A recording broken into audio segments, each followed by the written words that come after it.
കല്യാണം കഴിക്കുന്ന സമയത്ത് നല്ല തിരക്കായിരുന്നല്ലോ ആ സമയത്ത്. അപ്പൊ ഞാൻ വിചാരിച്ചോ മതി, എൻ്റെ ഫ്രണ്ട്സൊക്കെ കല്യാണം കഴിച്ചു. സത്യം പറഞ്ഞാൽ ഞാനും അങ്ങനെ കല്യാണം കഴിച്ച്, ഫ്രണ്ട്സൊക്കെ കല്യാണം കഴിച്ച്, അച്ഛനും അമ്മയൊക്കെ കല്യാണം കഴിച്ചോളാൻ പറഞ്ഞു. അപ്പം ഞാനും കല്യാണം കഴിച്ചതാ.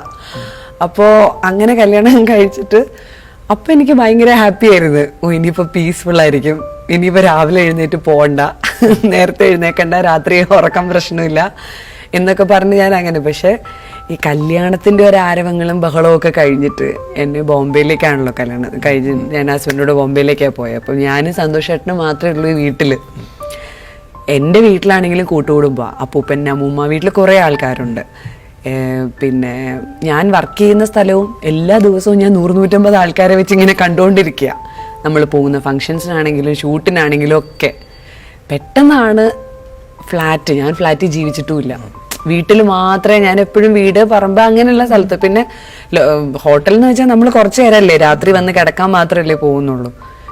അതെനിക്കൊരു വലിയ, അതായത് രാവിലെ ചേട്ടനങ്ങ് പോവും, പിന്നെ ഞാൻ മാത്രം. എന്ത് ചെയ്യാനോ ഒന്നും ചെയ്യാനില്ല. ഞാൻ പല ദിവസങ്ങളിലും വെറുതെ ലിപ്സ്റ്റിക് ഒക്കെ എടുത്തിട്ടിട്ട് കണ്ണാടി നോക്കി ഇരുന്നിട്ടുണ്ട് സത്യമായിട്ടും. അതെന്ന് വെച്ചാൽ ഒന്നും ചെയ്യാനില്ല, അത് വലിയ ബുദ്ധിമുട്ടായിരുന്നു. വിവാഹ ജീവിതം എങ്ങനെയായിരുന്നു? നമ്മൾ ഈ സിനിമയിലും ഗോസിപ്പിലും ഒക്കെ കാണുന്നത് പോലെ വൈകാരിക രംഗങ്ങളും സംഘടനകളും ഒക്കെ ഉള്ള ഒരു തിരക്കഥയാണോ? സാധാരണ ജീവിതം എല്ലാവരുടെയൊക്കെ പോലെ തന്നെ, എല്ലാം ഭയങ്കര എന്താ പറയാ, ഒരു പ്രശ്നങ്ങളും ഇല്ലാത്ത ജീവിതമാണെന്നൊന്നും ഞാൻ നുണ പറയാൻ ഉദ്ദേശിക്കുന്നില്ല. നന്ദനത്തിന്റെ സമയത്ത് നവ്യയ്ക്ക് ഒരു പ്രണയമുണ്ടായിരുന്നു, അതും മറന്നില്ലേ? വളരെ സ്റ്റേറ്റ്മെന്റ് ആയിട്ട് അങ്ങ് പറഞ്ഞു എനിക്ക് പ്രണയം ഉണ്ടായിരുന്നു എന്ന്. നന്ദനത്തിന്റെ സമയത്തൊന്നല്ല, എനിക്ക് ലൈഫിൽ പ്രണയം ഉണ്ടായിട്ടുണ്ട്. പക്ഷെ ഒരു പ്രണയവും ഞാൻ മറന്നിട്ടൊന്നുമില്ല. കാരണം നമ്മൾ പ്രണയം അങ്ങനെ മറക്കാൻ ആർക്കും പറ്റില്ല എന്നാണ് എനിക്ക് തോന്നുന്നത്. ഞാനും മറന്നിട്ടില്ല, എല്ലാ പ്രണയങ്ങളും എനിക്ക് ഓർമ്മയുണ്ട്. ഈ ജീവിതത്തിൽ എനിക്കേ അറിയൂ, എനിക്ക് മാത്രമേ അറിയൂ എന്ന ഒരു നൊമ്പരം അല്ലെങ്കിൽ ഒരു സന്തോഷം ഉണ്ടെങ്കിൽ അത് പങ്കുവയ്ക്കാമോ? എനിക്കേ അറിയൂ, എനിക്ക് മാത്രമേ അറിയൂ എന്ന് പറയുന്നത് നൊമ്പരമല്ല, അത് ഞാനാണ്. എന്നെ ഏറ്റവും നന്നായിട്ട് അറിയുന്നത് എനിക്ക് മാത്രമേ ഉള്ളൂ. അത് ഞാൻ ആരോടും പങ്കുവയ്ക്കാനും പറയാനും ഉദ്ദേശിക്കുന്നില്ല. ഇപ്പം നമുക്ക് പ്രണയം ഉണ്ടെന്ന് വിചാരിക്കാം, അയാളോട് നമ്മൾ രാപകലില്ലാതെ സംസാരിക്കും, നമ്മൾ കുറേ കാര്യങ്ങൾ പറയും. പക്ഷെ നമ്മൾ അയാളോട് പറയാത്ത കുറേ കാര്യങ്ങളുണ്ടാവും. നമ്മുടെ ഏറ്റവും അടുത്തൊരു കൂട്ടുകാരി ഉണ്ടായിരിക്കും, അവളോട് നമ്മൾ കുറേ സംസാരിക്കും, നമ്മൾ കുറേ കാര്യങ്ങൾ അവളോട് പറയും. അവൾ പറയും നിന്നെ ശരിക്കും അറിയാവുന്നത് എനിക്കാണ് എന്ന് പറയും. പക്ഷെ അവളോട് പറയാത്ത കുറച്ച് കാര്യങ്ങളും നമുക്കുണ്ടാവും. നമ്മുടെ അച്ഛനും അമ്മയ്ക്കും അറിയാൻ വയ്യാത്ത കുറച്ച് കാര്യങ്ങളുണ്ടാവും. എല്ലാവർക്കും കുറച്ച് കുറച്ച് കാര്യങ്ങൾ അറിയാം, പക്ഷെ പൂർണ്ണമായിട്ട് നമ്മളെ ആർക്കും നമ്മൾ വിട്ടുകൊടുക്കില്ല. അതറിയാവുന്നത് നമുക്ക് മാത്രമാണ്. അതങ്ങനെ തന്നെ വേണം താനും. എനിക്ക് പ്രണയം ഉണ്ടായപ്പോൾ പ്രണയിച്ചിട്ടുള്ളവരോട് പറഞ്ഞിട്ടുണ്ട്, നിന്നെ ഞാൻ മനസ്സിലാക്കിയെടുത്തോളം ഈ ലോകത്ത് ആരും മനസ്സിലാക്കിയിട്ടില്ല എന്ന്. പക്ഷെ അവർക്കൊന്നും മനസ്സിലായിട്ടില്ല. അപ്പോഴൊക്കെ ഞാൻ എൻ്റെ മനസ്സിൽ ചിരിച്ചുകൊണ്ട് പറഞ്ഞിട്ടുണ്ട്, ഒരിക്കലും ഞാൻ എന്നെ മനസ്സിലാക്കുന്നിടത്തോളം നിങ്ങൾക്ക് എന്നെ മനസ്സിലാക്കാൻ സാധിക്കില്ല, നമ്മളാരും വിട്ടുകൊടുക്കില്ല നമ്മളെ. അപ്പം എന്ന് പറഞ്ഞാൽ എല്ലാ മനുഷ്യരും ഫേക്കാണ് എന്നാണോ നവ്യ ഉദ്ദേശിക്കുന്നത്? ഒരു പരിധി വരെ അതെ, അതിൻ്റെ ഏറ്റക്കുറച്ചിലുകളേ ഉള്ളൂ. ചിലർ ഒരുപാട് ഫേക്ക് ആയിരിക്കും, രാപകലില്ലാതെ ഫേക്ക് ആയിരിക്കും. ചിലർ അത്രയില്ല. അപ്പൊ ഈ ഓപ്പൺനെസിന്റെ ഒരു എക്സ്റ്റെന്റ് ആണ് നമ്മൾ ഈ മെഷർ ചെയ്തുകൊണ്ടിരിക്കുന്നത്. അത്രേ ഉള്ളൂ, അതാണ് നമ്മൾ മെഷർ ചെയ്യുന്നത്. നമ്മൾ പറയൂ നിങ്ങൾ ഭയങ്കര ഓപ്പൺ ആണ്. ഇല്ല, അങ്ങനെ എല്ലാം കൂടെ ഓപ്പൺ ആയിട്ട് ആരും ഇല്ലല്ലോ. ചില ആൾക്കാര്, ചില സ്ത്രീകളാണെങ്കിലും പുരുഷന്മാരാണെങ്കിലും അവരുടെ അഫയേഴ്സിനെ പറ്റി അവർ ഓപ്പൺ ആയിരിക്കും, ചിലപ്പോൾ അവർക്ക് ഉണ്ടാകുന്ന റിലേഷൻഷിപ്സിനെ പറ്റി ഓപ്പൺ ആയിരിക്കും. പക്ഷെ നമ്മുടെ മനസ്സിനകത്തെ ചിന്താഗതികളെ പറ്റി നമ്മൾ ഓപ്പൺ ആവുമോ? നമുക്ക് ചില ആൾക്കാരോട് കുശുമ്പ് തോന്നും, ദേഷ്യം തോന്നും, പലതും തോന്നും.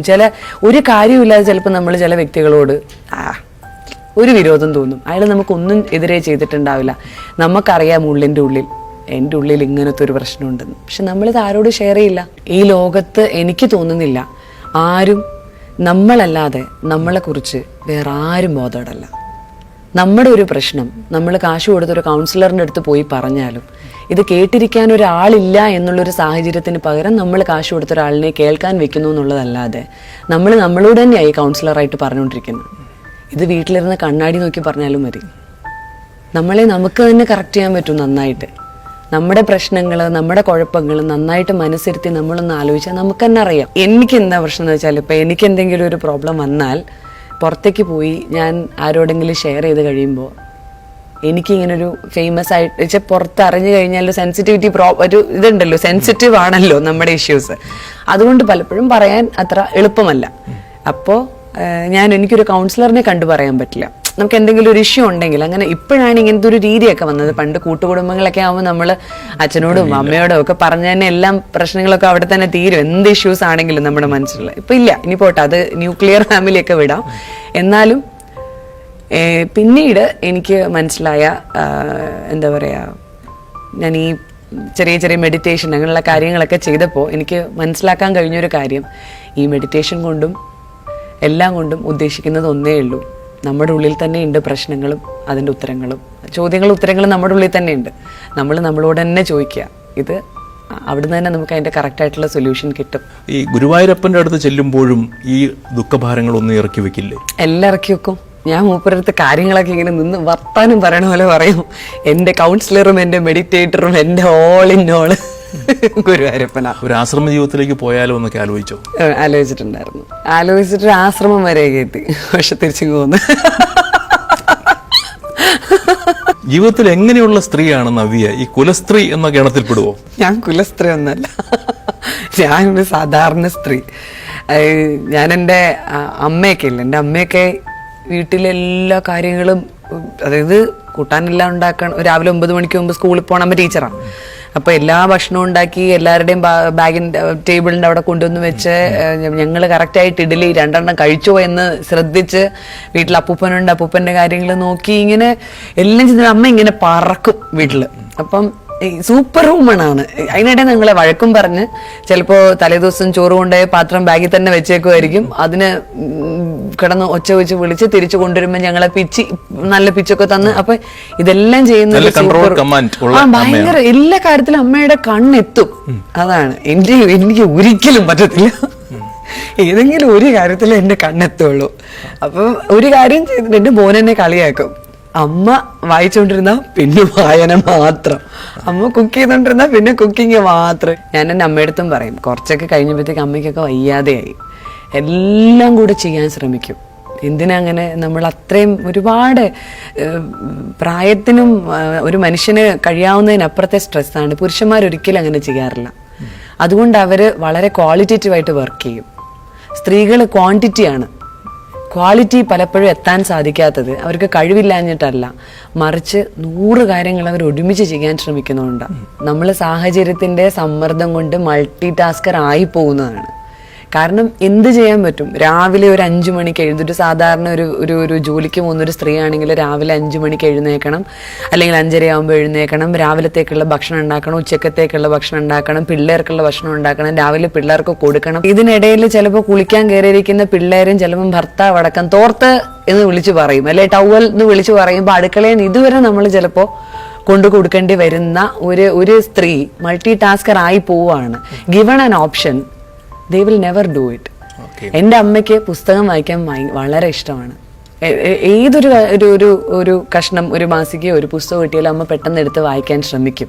അമ്മ എപ്പോഴും പറയും, അമ്മയുടെ മലയാളം ക്ലാസ്സിൽ അമ്മയുടെ അക്ഷരസ്ഫുടത കൊണ്ട് അമ്മയെ കൊണ്ട് എപ്പോഴും ടീച്ചർ വായിപ്പിക്കുമായിരുന്നു. കഥകൾ, ഈ പാഠമൊക്കെ അമ്മയെ കൊണ്ട് വായിപ്പിക്കുമായിരുന്നു. അങ്ങനെ വായനയുള്ള ഞാൻ ഇപ്പോൾ ഒന്നും വായിക്കാതായി തന്നെ, എനിക്കൊന്നും വായിക്കാൻ സമയം കിട്ടുന്നില്ല.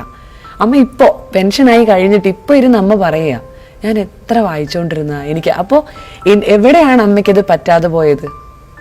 അത് ഈ സാഹചര്യം കൊണ്ടാണ്.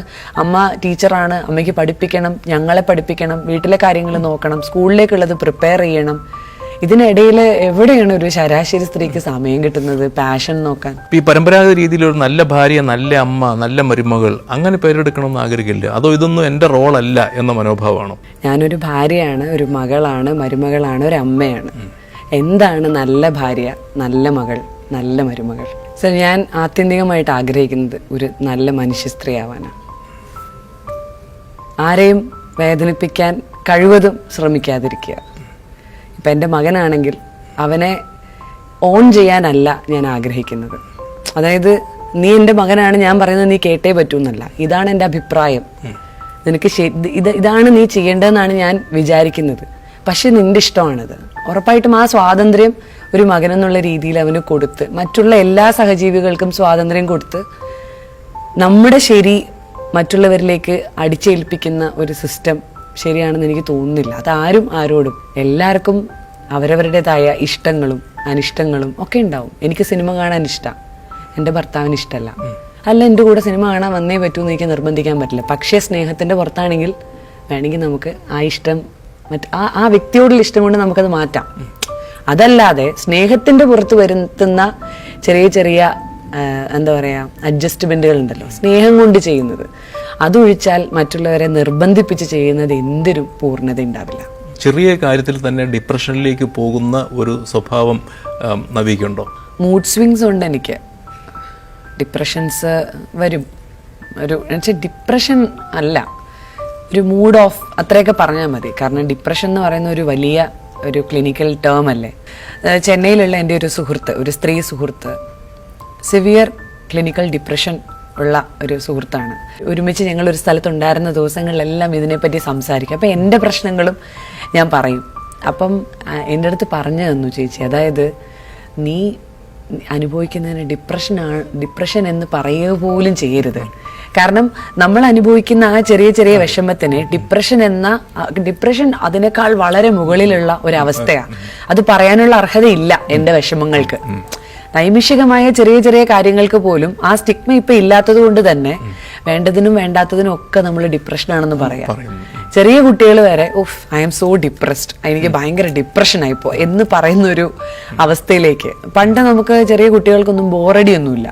എന്താണ് ഈ I M feeling so board എന്നൊന്നും നമ്മളൊന്നും ചെറുപ്പത്തിൽ പറഞ്ഞിട്ടില്ല. പക്ഷെ എൻ്റെ മോനൊക്കെ പറയും I M feeling so board. അപ്പൊ ഞാൻ പറയും, എന്തിനാണ് ഈ ബോറിംഗ് ഒക്കെ എങ്ങനെ വന്നു, എന്തിനു നിങ്ങൾ എന്തെങ്കിലും ചെയ്തുകൂടെ, കളിച്ചുകൂടെ? അപ്പോൾ അതാണ് ഈ പുതിയ പുതിയ സ്റ്റിഗ്മാസ് ഇല്ലാതായപ്പോൾ ഈ ടെർമിനോളജീസ് എല്ലാം നമ്മുടെ ലൈഫിൽ ആവശ്യത്തിനും അനാവശ്യത്തിനും നമ്മൾ ഉപയോഗിക്കാൻ തുടങ്ങി. ഇപ്പോൾ ദിലീപ് വിവാദത്തിൽപ്പെട്ടിരിക്കുകയാണ്. അതുകൊണ്ട് ദിലീപിനെ കുറിച്ചുള്ള ചോദ്യങ്ങളൊക്കെ സങ്കോചമുണ്ടാക്കുമോ? ഉണ്ട്. അത്തരം ചോദ്യങ്ങൾ നമുക്ക് ബുദ്ധിമുട്ടാണ്. കാരണം നേരത്തെ ഞാൻ പറഞ്ഞിരുന്നു, ശരിയുടെ പക്ഷം തെറ്റിൻ്റെ പക്ഷം നമുക്ക് ഈ റിലേറ്റീവായി പോകുന്നുണ്ട് പലതും. അപ്പോൾ കൃത്യമായിട്ട് ഇപ്പോൾ ഈ ഇഷ്യൂ തന്നെ കോടതിയിൽ ഇങ്ങനെ ഇരിക്കുന്ന ഒരു ഇഷ്യൂ ആവുമ്പോൾ അതിനെക്കുറിച്ച് ഞാൻ ആധികാരികമായിട്ടൊരു അഭിപ്രായം പറഞ്ഞ് അതിനെ വഷളാക്കാൻ ഞാൻ ഉദ്ദേശിക്കുന്നില്ല. പേര് പറയാമെന്ന് എനിക്കറിയില്ല. എൻ്റെ സഹപ്രവർത്തക അനുഭവിച്ച ആ ബുദ്ധിമുട്ട് അത് തികച്ചും ബുദ്ധിമുട്ട് തന്നെയാണ്. എന്നും അവളുടെ കൂടെ തന്നെ എന്നുള്ളതിൽ മാറ്റം ഇല്ല. മലയാള സിനിമയിലെ മുൻനിര നായികമാരായിരുന്നു നവ്യ നായരും കാവ്യ മാധവനും. നിങ്ങൾ തമ്മിലുള്ള വ്യക്തിപരമായ ബന്ധം എങ്ങനെയായിരുന്നു? വ്യക്തിപരമായിട്ട് അങ്ങനെ ഞങ്ങൾ സുഹൃത്തുക്കളല്ല. ചേരുവിന്റെ പ്രചോദനം ആരാണ്? മഞ്ജു വാര്യരാണോ? അതെ, മഞ്ജു ചേച്ചി എപ്പോഴും ഇൻസ്പിറേഷൻ തന്നെയാണ്. മഞ്ജു ചേച്ചി പൊളിയാണ്.